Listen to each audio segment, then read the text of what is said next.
Hello, everyone, and welcome to the very first live event with the Career Development Fair. My name is Joanne, and I'm a community admin in the Maintenance Community Slack group. I'm super excited for today's panel discussion. For those who aren't in the community yet, just make sure you join to get access to our virtual workshops, our recorded webinars, and all the giveaways tied to this week's event. So I'll be posting the invite link in the chat soon. But now I'm very happy to announce our panelists.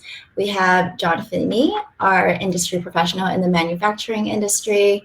We have Ryan Still, a professional in the food and beverage industry, and Bob Latino, who's an expert at reliability engineering.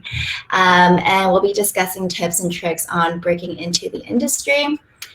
For all the attendees today, you'll actually be entered to win some ProAct FSI hats from our very own Bob Latino, which he states is a cap you wear on the job as you investigate root cause analysis. So thank you, Bob.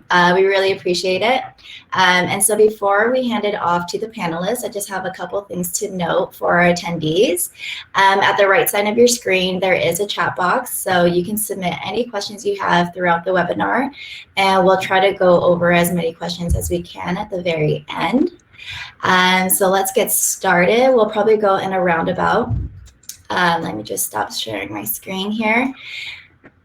First off, let's start with the first question. Can we start by introducing yourself, your role, the industry you work in, and a little bit about what you do?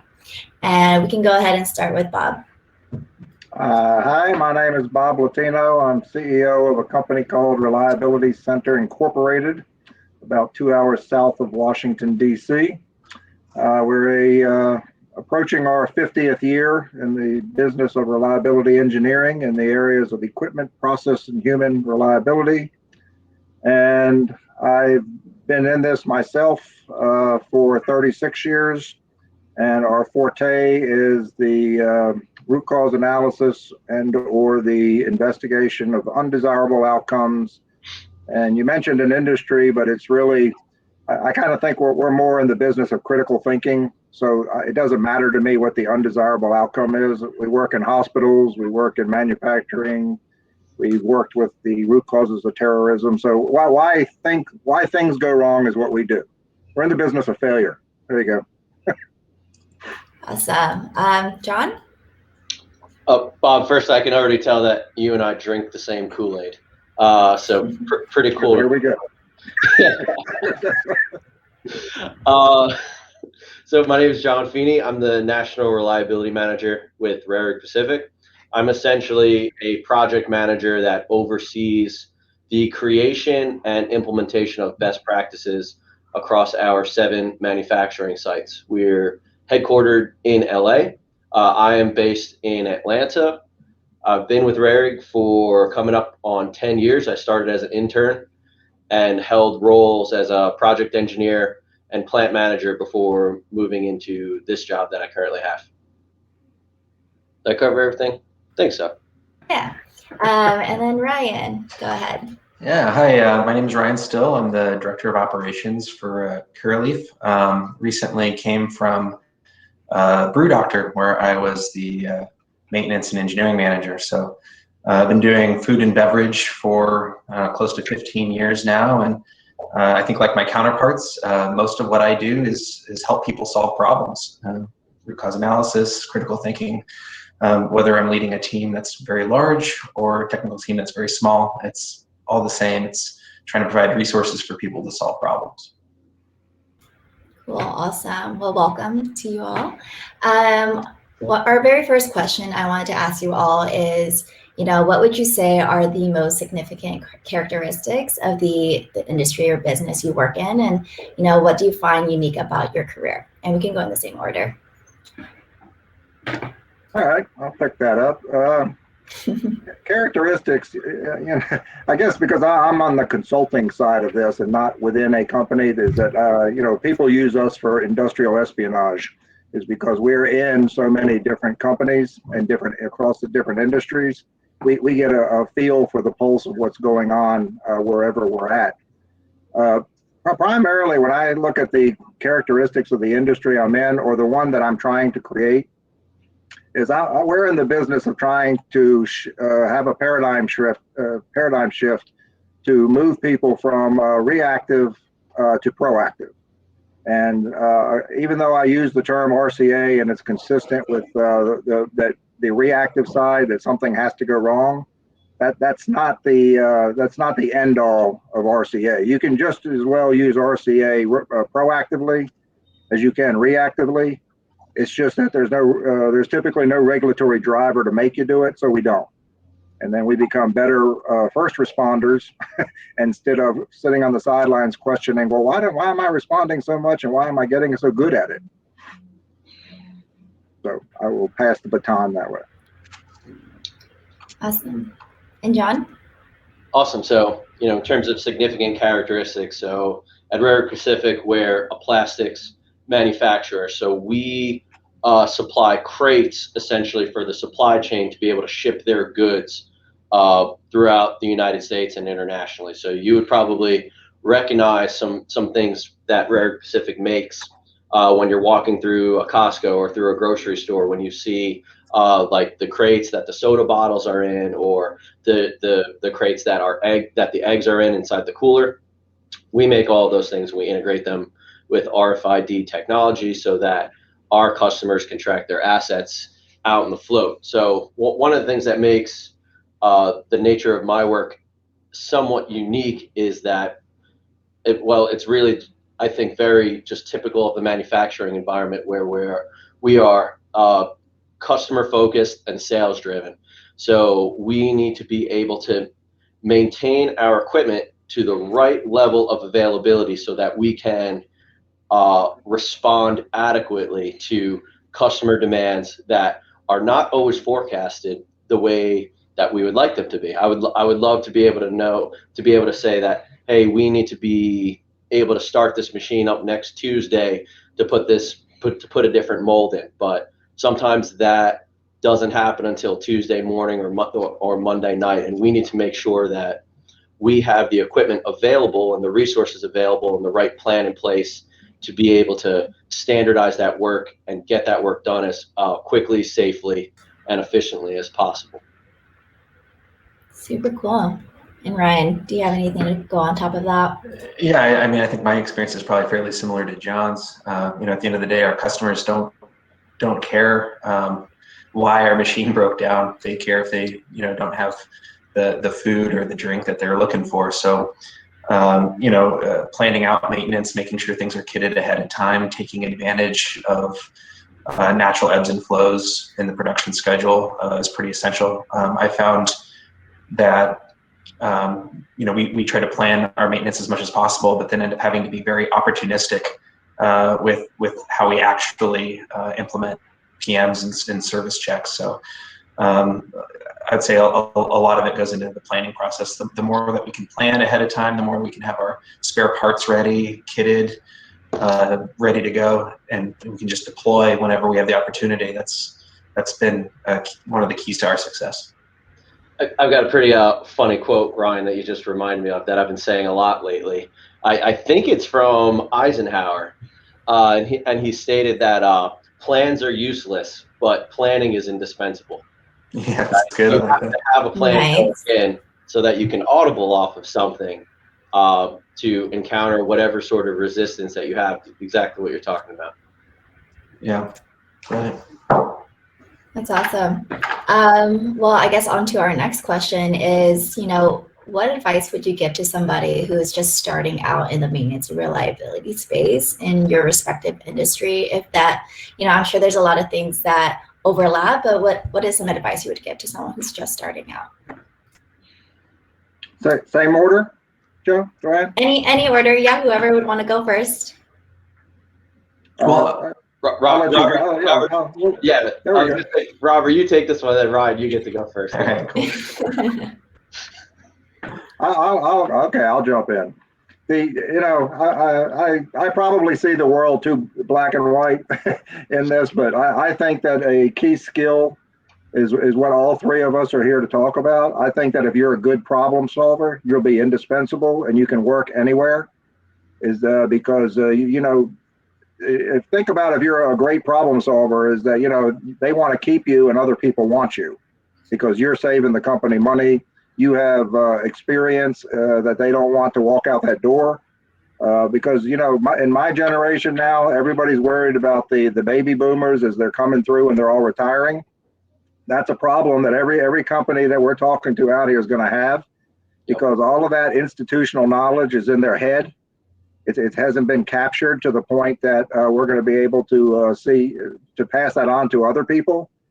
So that's a form of job security. The better problem solving you are, that's a form of job security, but it also gives you options to go somewhere else. Because no matter what the undesirable outcomes are, if you're a great problem solver, those skills will transfer somewhere else and be just as effective. All right, I'm out, and I will pass to my friend Ryan. All right, appreciate you. Yeah, so we actually just dealt with this. We hired a guy who had, I think, 15 years of experience in air compressors, mostly service, a little assembly line. Good mechanic. Never worked in food and beverage before, ever. So he was a little intimidated by it, but I mean, the skills are transferable. And my advice to him is the same as it would be to anybody else, and that's spend time on the production floor where operators are doing the work. Look, watch, ask questions. No matter how stupid the questions are, just keep asking questions. And it really didn't take him very long before he started noticing patterns and things that looked similar to things he'd seen with air compressors, even though it's something totally different. You know, it's an Italian bottling machine versus you know, an American-made air compressor, and yet he was able to rebuild whole sections of it just by, you know, understanding that theory of operation and asking questions. Yeah, I think to second what you guys are talking about, one of the most critical things is really seeking to understand, to ingrain yourself with the team, to gain an understanding of what it is that your organization is trying to do and why you're trying to do it, so that you can then understand how you play a role in it. Because with most industries, with most things that we're trying to do, not only are we dealing with a piece of equipment, but we're also dealing with a bunch of different people and that have different personalities and that respond to communication in different ways. And to build that teamwork and that mentality is one of the most critical things that I think someone can do to be successful. And like what you guys are talking about, if you have a new guy that shows up and you see that he is motivated to learn, is motivated to support each other, he's going to be that much more, he or she is going to be that much more successful. I want to capitalize on what my friend said there, is that one of the keys that they're describing here is to be a systems thinker. I feel a lot, you know, that people get really good in their mechanics or their crafts, and they get really good at fixing components. But the more invaluable problem solver is going to understand the system in which that component works, because it'll understand the inputs, it'll understand the transformation and the outputs. But the more of a systems thinker you are and a problem solver, that's the package right there. Yeah, I completely agree. I guess that kind of segues into our next question. And I'm sure all of this will be kind of the same for you, but, you know, what has been more valuable in your career? Was it your education that you had prior, or was it your experience, and why is that? John, why don't you take this one first? All right, so so the question is, what's been more valuable in your career, education or experience? Yes. Okay, so, you know, that's a pretty awesome question, and I've been asked that question at various stages of my career, and even kind of growing up. And first of all, they're both absolutely critical.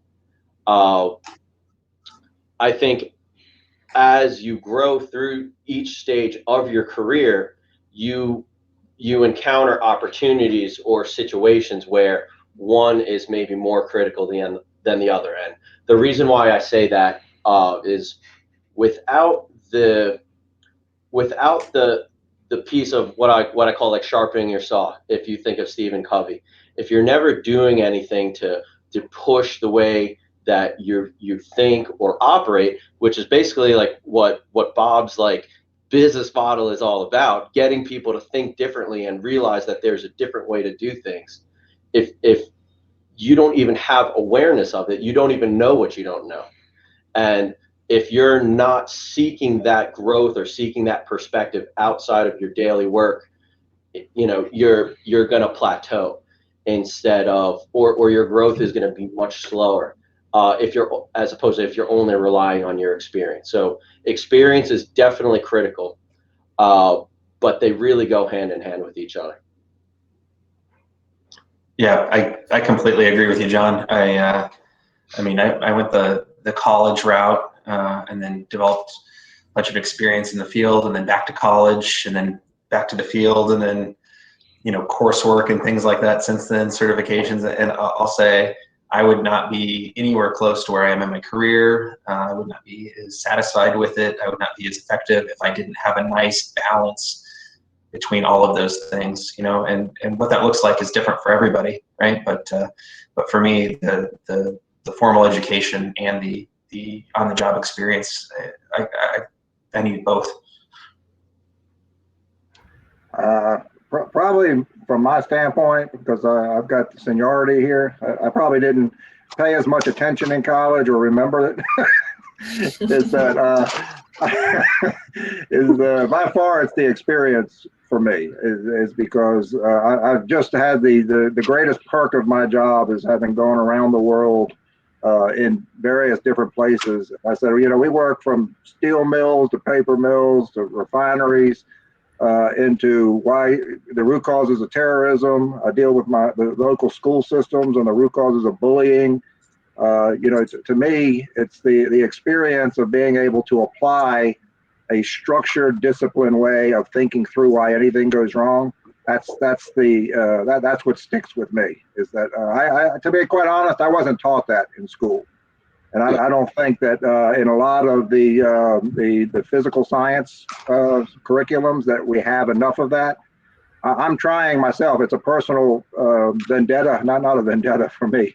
It's a personal aspiration for me to get these critical thinking skills into the grade school level. I think it ought to be taught in schools, and it should be a requirement, because I've dealt on enough investigations to see the senseless things of why things happen. And if you were able to see that ahead of time and you learned structured thinking in school, that you would make better decisions. When I think about what you're saying, Bob, is you're essentially paying that forward. You're paying your experience forward to educate others around you, right? And that's one of the things. Like when I was coming out of school, I have a mechanical engineering degree, and when I think back, probably the best thing that I got out of my degree was just the ability to manage an excessive workload, right? That more so even than everything else. And then as I got into the professional arena, one of the greatest things that I ever had was a really great mentor, kind of like with what you're describing, Bob. So people that were challenging me to both continuously improve how I operate while also gaining experience in the work that I was doing. Well, I'm probably getting ahead on a question, but if I don't answer it now, I'll forget it. To me, with that proactive and reactive comes the joining of the social sciences with the physical sciences. It's not a matter of just uncovering what broke and why it broke, but there's always going to be a decision maker involved. And that's when everything shifts over into understanding not who made a bad decision, but why did they think it was the right decision that day? What systems did they rely on to make that decision and think it was the right thing to do? And I find in my work is that from the left brain, from the engineering side, they don't go to school to learn the social sciences. So they're not very good at delving into the human side.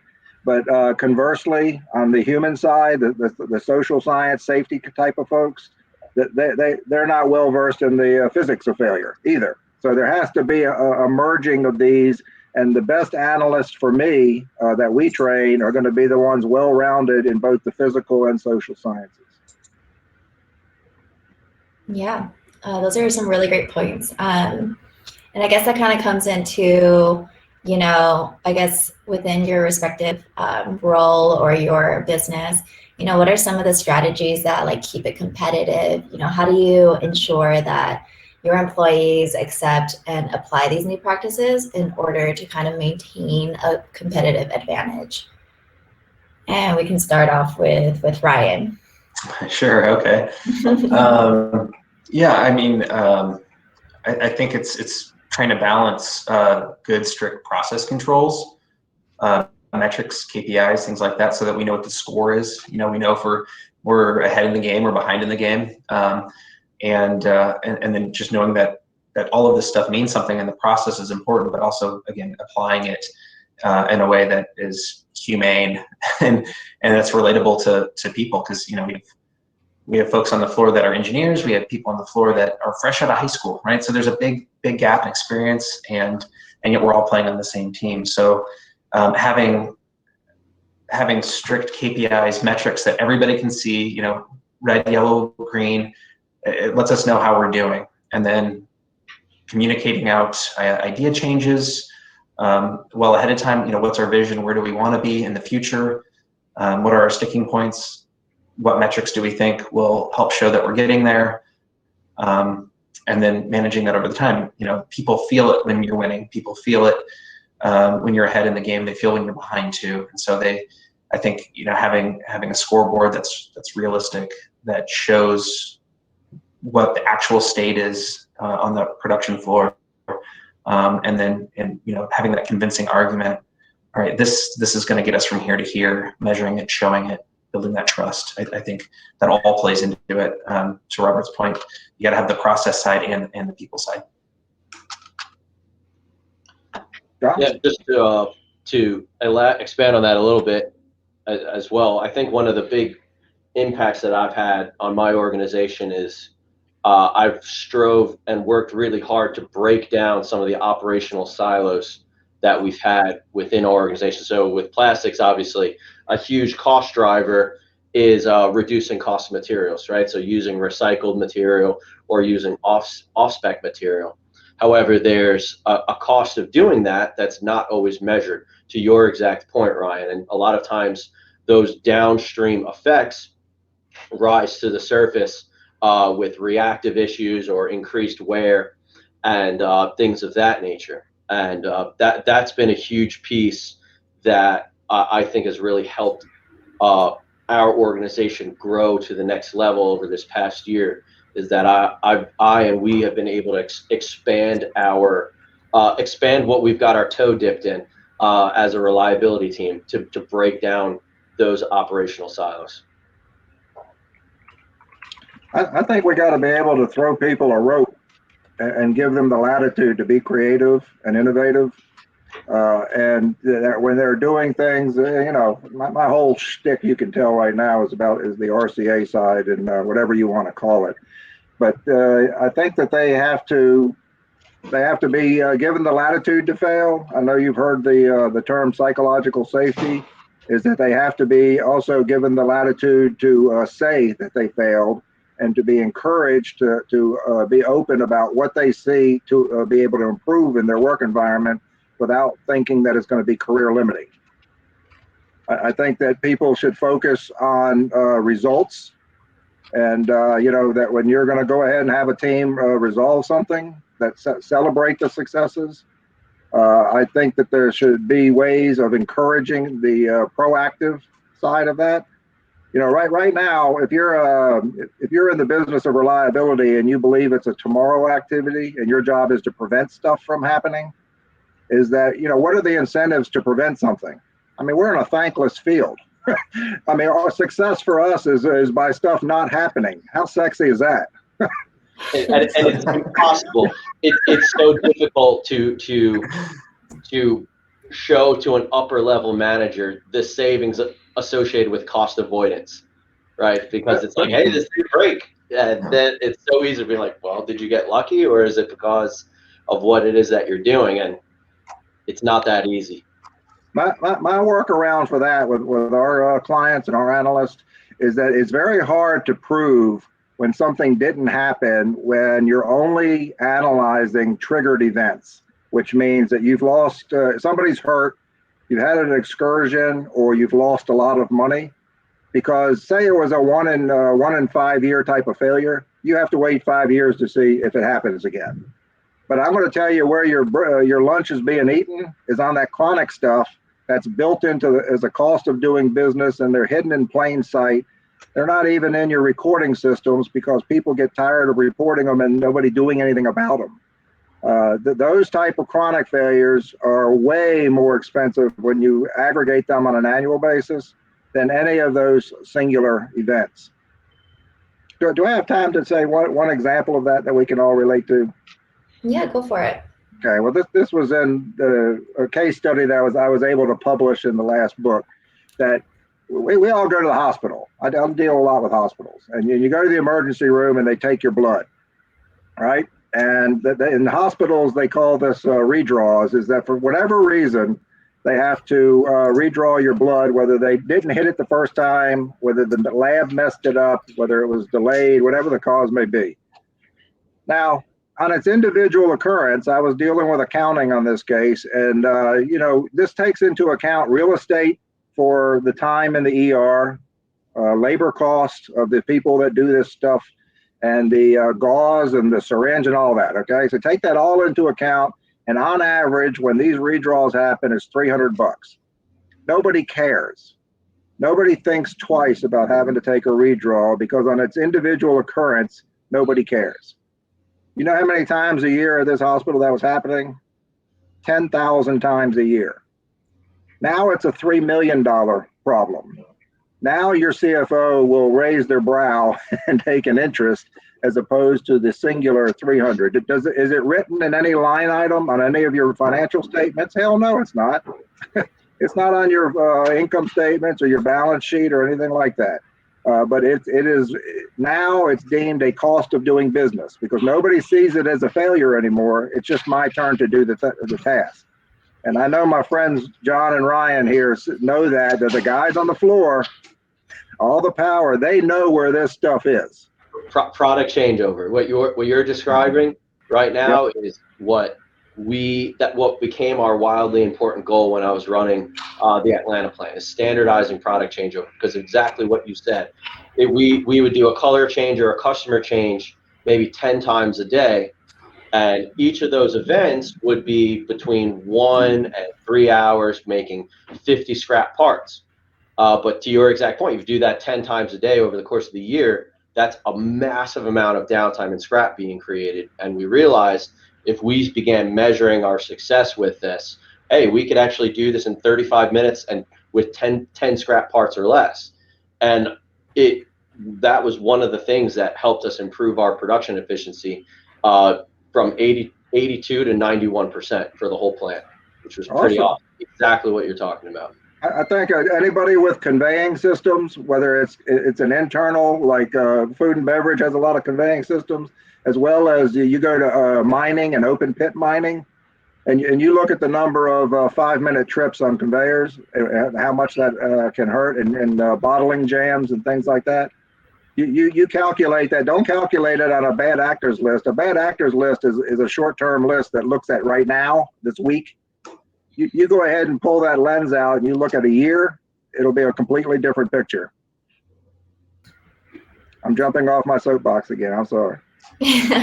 That's totally fine, Bob. And I feel like you guys all kind of answered this in a small way, but I guess if you guys have any piece of advice, like what kind of experience would you encourage for anyone pursuing this career in your particular field? So someone that has no idea what it's about, the environment, how can someone create value quickly upon starting that role? And, how do they acclimate to this type of environment? Like you said, Bob, it's a thankless workforce. So how do you motivate, new people to enjoy the work they do? And I guess that's the question. But if any of you guys have an answer, feel free to keep going. I'll jump in. I know it's kind of like what we've talked about already is, first, not hesitating to engage with your team and jump in, but taking the time to sharpen the saw. I know I said that already. A great book that really I don't want to say changed my life because that's too much of like too sappy here, but Maintenance and Reliability Best Practices by Ramesh. It took me a year, a freaking year to get through this book that's like not that big. And there's so much information, and he did an amazing job putting questions into it that challenged you to ensure that you truly grasp the content. And there were so many aha moments that I had from reading that book that really shifted the direction of how I operate and what I focus on. Additionally, another thing that really caused some aha moments for me was going through an introductory RCM2 training class, right? So a reliability-centered maintenance training class. That's a big deep dive on root cause problem solving, where you're essentially defining what something should do, what it's actually capable of doing, and then what are the ways that it fails to do what it's supposed to do, and coming up with a plan to do something about it, right? It's easy to say that in 4 sentences, but it takes a lot of work to actually do an effective analysis that really will shift how you operate. Yeah, I love that. All right, I'll take a whack at it. I think that one of the shortfalls that I see lacking in the field is the ability to make a business case to make their point. I think that the points I was just making about the chronic failures that makes that point is that they have to understand that when you're talking to the leadership, it's technically you got to talk their language, and it has to be dollars and cents. So you need to know how to make that business case to where it's you have to make it in such a convincing fashion that you got to feel ignorant if you don't do it.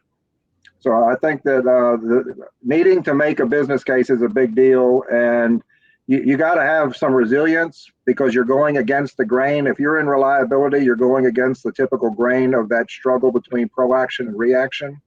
And it was a futurist a while back named Joel Barker. He said that those who say something is impossible should get out of the way of those people who are doing it, because you're going to get a whole lot of that. Of people when people tell me something is impossible, that's when I know that it's possible. It's just hard, and they don't want to put the effort to go through it. So if you're in the business of reliability and you're going against the grain, you have to have some thick skin, and you're either going through the barrier or around it, but you don't retreat. That's awesome.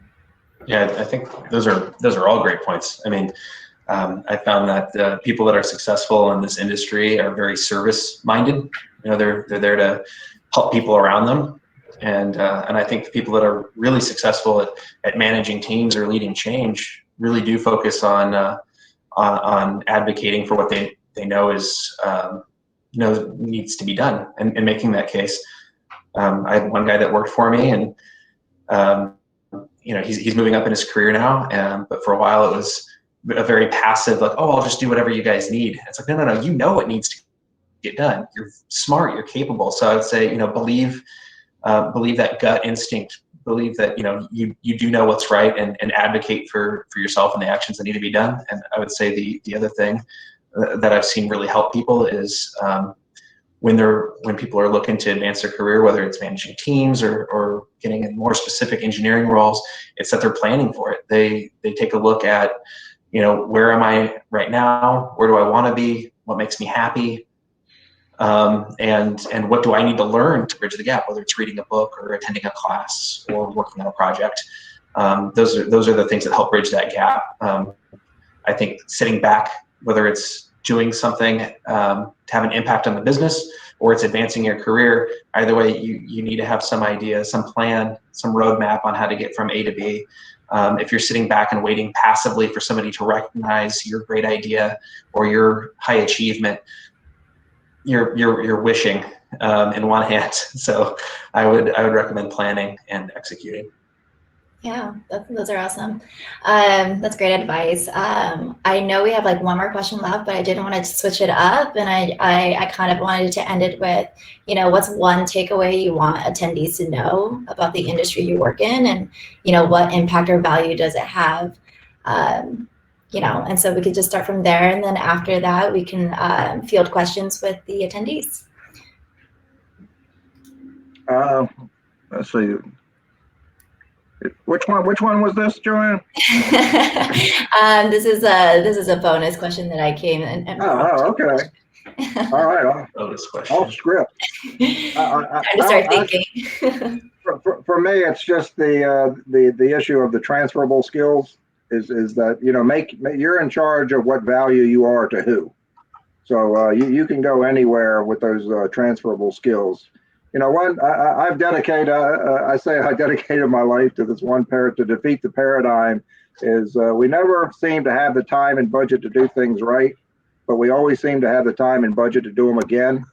And I think that that's something that we all need. It doesn't matter what industry that I go to, that plays into it. I'll be in hospitals, I could be in schools, I could be in finance. It doesn't matter. Everybody's got the same problems. But when you're just in the general business of helping people make better decisions, that can be applied anywhere. And I think adding those business skills to it, because when you have to toot your own horn, nobody's going to do it for you. If you can make that business case and keep a personal log of the, it's all paper money anyway. But you could say, if I spent, $10,000 and I made $100 or I made $200,000, then log that. That's your credibility index for getting resources later when you want to work on more costly type things. You're going to say, well, I need a metallurgist to go look at this for $5,000 to $8,000, and because I saved $200,000 on the last one, I think I can save $500,000 on this one. So I think that you got to be able to play the game and the politics of being able to the politics of success. Actually, all right, I'm jumping off again. Awesome. Ryan or John, if you have anything to say. Yeah, I'll hop on it. I don't want to sound like a broken record on it, but the technical piece is so important. So whatever industry you're in, you gotta know how a widget works, right? You need to know how to use a multimeter, whatever the technical pieces are, whatever the theory of operation of what you're working on. You got to know that, but at the end of the day, we're all working with people, and we're in the service industry, so we're working really for other people, for the benefit of other people, for the benefit of whatever company we're working for. So balancing out the technical piece with that people piece is really that sweet spot. And I've seen a lot of really brilliant technical folks. Incredible. But if they didn't have the people skills, to impart their ideas on other people, to get other people in the boat with them, to make that sales case to the people that hold the purse strings, well, they didn't get anything done, even if they were, absolutely brilliant. So balancing those two things, I think, is absolutely key. Cool, awesome. Yeah, you guys, it's funny. All three of us have all touched on the fact that this is a team sport at one point or the other. And Bob, you made a really great point about creating communication that's impactful to the right level of the organization to get buy-in, but that applies to even when you're working with your peers and when you have guys reporting to you and when you're communicating with your boss. You need to work to understand what kind of communication they respond positively to, how they want it, and how often they want it. And that's kind of just the nature of working with people. And if you guys focus on that team mentality, I think it'll set you up for success no matter what industry you work in and no matter what you're doing. Yeah, learn to focus on what's important, not what's urgent. I mean, what's urgent is you're always chasing it. I mean, we all know that the failure is the enemy of reliability. So if you can stabilize the operation by getting rid of unexpected failures, then you're going to, you're going to be better at the reliability side. So too often if you're only doing trigger RCA, then you're doing reactive RCA. I mean, you're working on the urgent, not the important. That redraw is the important. It's not the urgent. Cool. Great. Looks like we have a bunch of questions here in the. Yeah, we do. And I wanted to ask you guys first if you guys had, 15 minutes of your time until 1, if that's all right, to answer these questions. Absolutely. I don't know. George is on there asking questions, but we got questions for George and his technical setup. Let's get started. We do have a bunch of questions. One from Alex, who says, what is the difference between being a technician, an engineer, and a technical engineer? I'll let my friends answer that because they're in the realm of working in facilities. So yeah, well, I'm trying to find where that question. Oh, sorry, John. Go ahead. Oh, go for it, Ryan. I was just gonna say. I mean, for me, for me to call somebody an engineer, they have to be a degreed engineer. But I've had guys that were better at engineering work than degreed engineers. So sometimes we just made up titles for them to justify higher pay. And at the end of the day, I don't know if it really matters. You have a technical team and people are contributing however they can. And I think when you're managing that, you're justifying having people that can contribute at a high level however you can. So that's been my experience anyway. Yeah, I would define, someone who has the term reliability in their title, is focusing on strategy and vision, where someone in a technician role or maintenance is the execution of that strategy and vision, right? So it's tactical versus tactile, right? Is that the way it is? I don't know. Strategy versus tactics. Yeah, there you go. I think that's an easy way to differentiate. And obviously there's so much overlap between the two, but if you were to break out buckets of work, that's how I would wrap my noggin around it. Awesome. We have a few more. So I'm looking at the questions here. Mohammed asked, what is your best advice to break the quote unquote, you need experience to get a job, but you need a job to get experience cycle? How do you break that cycle? Well, one thing that I would really recommend is not hesitating if you're in school to pursue an internship. There's no job that's above you, right? Because even if you get brought in to sweep the floor, you'll stand out if you do that work with pride and do it right. And it's amazing how things like that get people's attention and will open up more doors for you. You got to just do anything you can. Go to career fairs, be active on the internet. Just do everything you possibly can to get that first step in the door. And then once you have that, the floodgates will hopefully open if you do what you're supposed to do. Keep a personal log of those successes. I mean, the whole thing is on results. Keep that, and then let that be part of your resume. Are those results? And don't underestimate the value of outside eyes to inside an organization, because you will see things when you go in there that people who have been working there for 20 and 30 years absolutely do not see anymore. Sort of like me, if I had to describe the billboards on the way home, I don't see them things anymore, but they're there every time I go by. Newcomers will see that. As a quick, I want George to be able to see this. I have your Galton board and your book right next to me, George. George and me are really close, you can see. Yeah. I love it.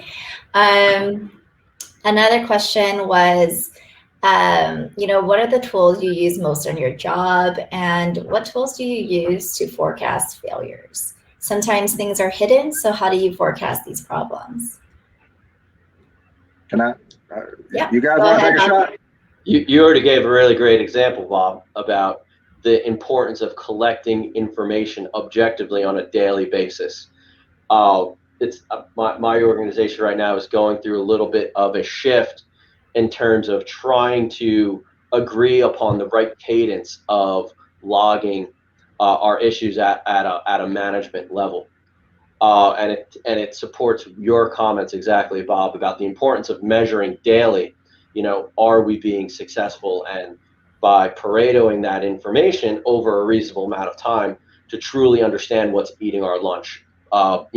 Everyone remembers the fire that burnt the house down, right? But no one's going to remember the things that were kicking your butt for weeks on end before and after that.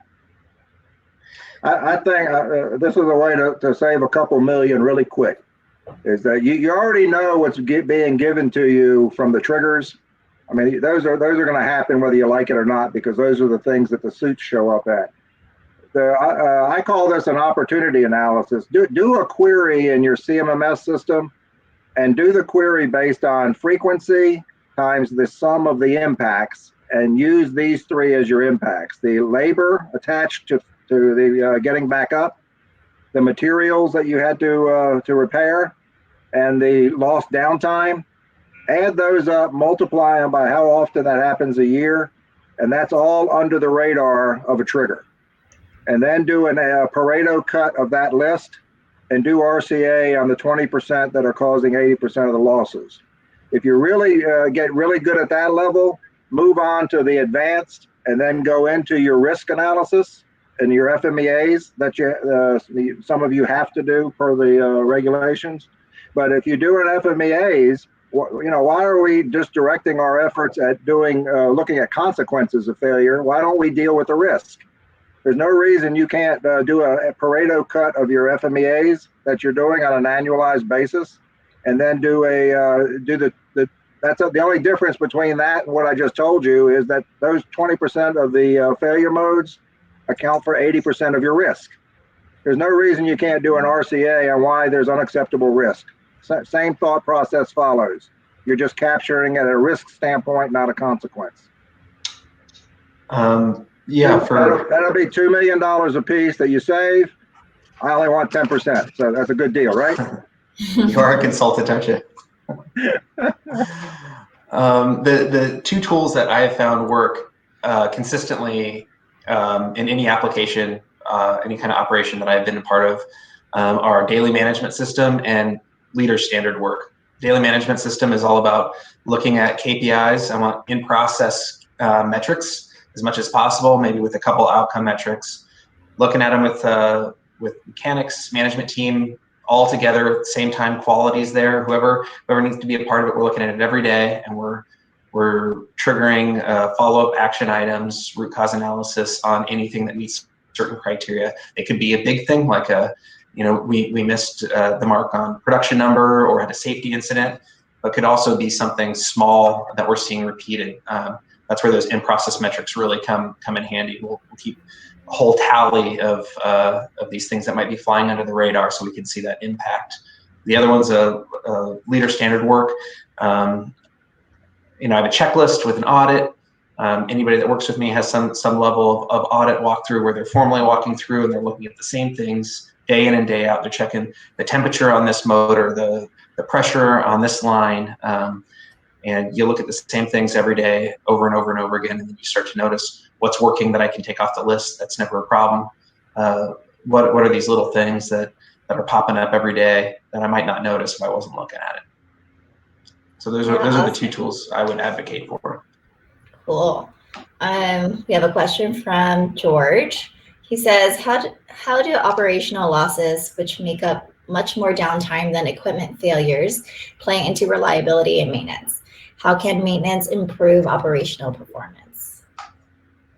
Well, when you think about reliability, it's doing what you want to do when you want to do it. When you hit go, whatever little widget that you're trying to make or do happens with success. And we all know there's so much more that goes into that than just the machine working correctly, right? We need to have the right operator procedures. We have to have the right materials being supplied. We have to have the right designed in support systems to support functions, to support the function of whatever it is that we're trying to do. So, so many times those issues or those compromises in operating context materialize in scrap or lower productivity rather than just the thing breaking, right? So how can maintenance improve operational performance? Well, it's kind of a lot like what Bob's talking about in terms of leveraging data that we're collecting on a daily basis to truly understand and identify what's eating our lunch. And I just answered this question to someone else about leveraging RCA methodologies. Is when you're collecting that data, you identify what you need to work on and what you truly need to do an RCA on, where it's not always, hey, we need to make a PM for this. It's, hey, maybe we need to standardize this procedure, or we need to get the right people trained, or we need to show different risks that weren't being quantified to our leadership team previously. No, we lost Bob. No. Oh no. Drop some bombs too. He was about to. He was. Hopefully he can get back in there. We'll see if he can. But another question we had was, can you please highlight the opportunities and challenges of machine learning models integration and maintenance management? If you guys have any experience with this. So machine learning models, are those like web-based like training modules and things like that, or is that something different? I think it's more like technology and like integrating like AI into maintenance, and like what are the benefits and what are the challenges you can reap from that. Well, that's all right. So I understand exactly what we're talking about. So in terms of like beginning predictive maintenance processes and things like that. So a huge thing with that is the organization needs to be ready, because if we're talking about cost avoidance and gaining a true ROI on an investment like that, the leadership needs to understand that there's not going to be a 1 month turnaround in most cases of what it is that we're trying to do. So I think, to Bob's point earlier, making sure that there's a clear business case and a true measure of success quantified at project initiation will be really critical in terms of having success with a program like that. Like for us, one thing that we're going through right now is we just revised our lubrication program, where we standardized across all 79 injection molding assets where we're sampling oil from, who we're sending samples to, what data that we're collecting from it, and how we're reporting it out. Of course, we found that there's a lot of things that are really bad, right? So, and we can't do it all at once. So it's putting together a clear business case, like Bob was talking about, to show the action plan to actually gain an ROI out of it. Yeah, I think it's important too that that you not only are going to be collecting information that's actionable, but that you can act on it. That there's the will, John, to your point, to make a difference. I remember one team I'd taken over, and they had been doing oil analysis for 2 years, sending out samples, getting back. I was like, oh, I'd love to see the data. So we start looking at it, and literally nothing had been acted on. It told us exactly what was going to fail ahead of time, and we didn't do anything about it. And so, and there weren't even the processes in place to address it. So we were doing all this extra work, sending out these samples, collecting all this data for nothing. I mean, we might as well have not been doing it, honestly. So I call that letters Anna. Yeah, I mean, so again, there needs to be a plan to act. You can't just wish for things to be better. To my little slice of the world, and to Ryan's point, to think about what he just said and then apply it to your problem solving efforts and say how much of your effort goes into rework, because you have RCA as a task and not as a system. So therefore people don't learn from other RCAs that have been done because they don't know what you did. Now think about that from an institutional knowledge standpoint, is that if you had all of the logic stored from your RCAs in one database, you can apply AI, you can apply machine learning algorithms to that, And then people around the world in your organization could know what you did and not have to do it over again because they got the same equipment, same service somewhere else, and they'd have to expend the resources to do it again. End of story. Sorry. Awesome. Thank you for that. I guess one last question to end this panel is we have a question from Jerry. He says, culture eats strategy for lunch. What are your thoughts? Any examples? Especially if we have a hero reactive kind of culture, right? Especially when we're in an environment where, you know, it's the natural reward for getting out there, fixing it, making it happen right then there on the spot. That kind of, in a way, compromises or shines the spotlight on on a singular win rather than the creation and the implementation and sticking to a plan of a strategy. So I think that's an example of how if there's a built-in ingrained reactive culture, it could really compromise a strategy. We mentioned this earlier when we were talking about the proactive and reactive as to when you're looking at culture and the impact of it and how leadership has to set that, who gets the accolades and the rewards? The reactive people. Right. How many of you have gotten a letter for preventing something from failing? That's part of the problem. Alrighty, awesome. So we're just at the end of our time. We did have a lot of questions. So for anyone who still wants to ask John, Ryan, or Bob any of their questions, just feel free to go on the Slack and we can start a thread there. And I just want to thank you all for your time here. We had like a wonderful discussion. We had tons of questions. So I really do thank you guys. And then for our attendees, feel free to head to the community Slack for the next event. We have our CMRP workshop for about 2 hours, and that'll be all through the Slack channel. So we'll see you there. And do you guys have any last notes you guys want to say? Thank all of y'all for putting up with me for an hour. Appreciate it. All righty. Well, we'll see you there. Thank you guys so much. Thanks. See ya. Thank you. See you guys. Bye.